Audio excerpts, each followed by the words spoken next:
Welcome back to Capitol Review. I'm Mark Hall. President Trump's new agency, DOGE, delivering on government efficiency, had its first subcommittee hearing on Capitol Hill this week. And Democrats took intense aim at billionaire Elon Musk, accusing him of breaking the law, while Republicans say they will back Musk. The topic of the hearing surrounded DOGE's recent effort to stop what they call improper payments and fraud.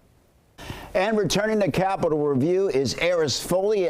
She is the congressional reporter with our media partners at the Hill. Aris, welcome back.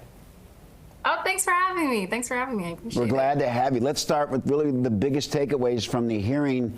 What were Democrats going for?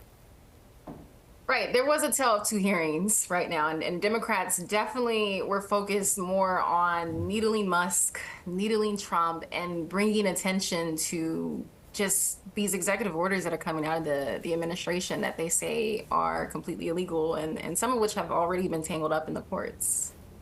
Well, what about Republicans? Congresswoman Marjorie Taylor Greene, she's the chair. She defended Elon Musk's actions.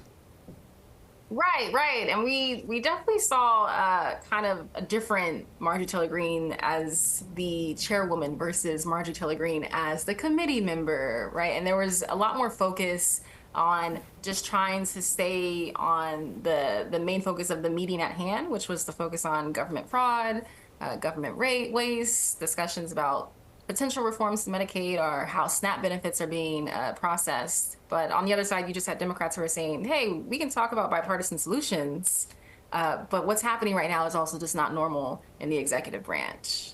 Well, Aris, Republicans say that this is what Americans want. This is what Americans voted for, and that's why they elected, or Donald Trump was elected.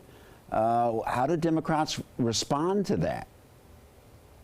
Right. I think Democrats, again, two different hearings seem to be happening at the same time. Republicans very much in lockstep with the executive orders that are coming out of the Trump administration and very much want to codify these orders as he's getting kind of curbed by the courts.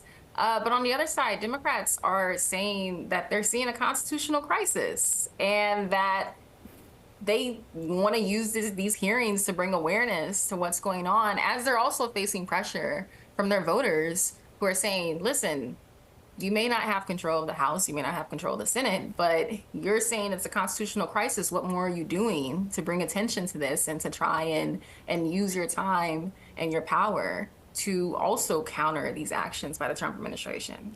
Well, Aris, Elon Musk, the man behind DOGE, didn't show up. Do we know why?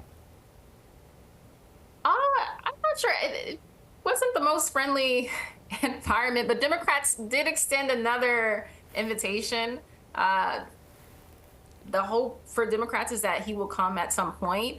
I think, however, on the Republican side, the focus is about kind of helping find solutions that can help aid Trump and Musk's DOGE in this quest to exact significant cuts to spending and in some cases dismantle government agencies. Aris, what else can we expect to see come out of these hearings?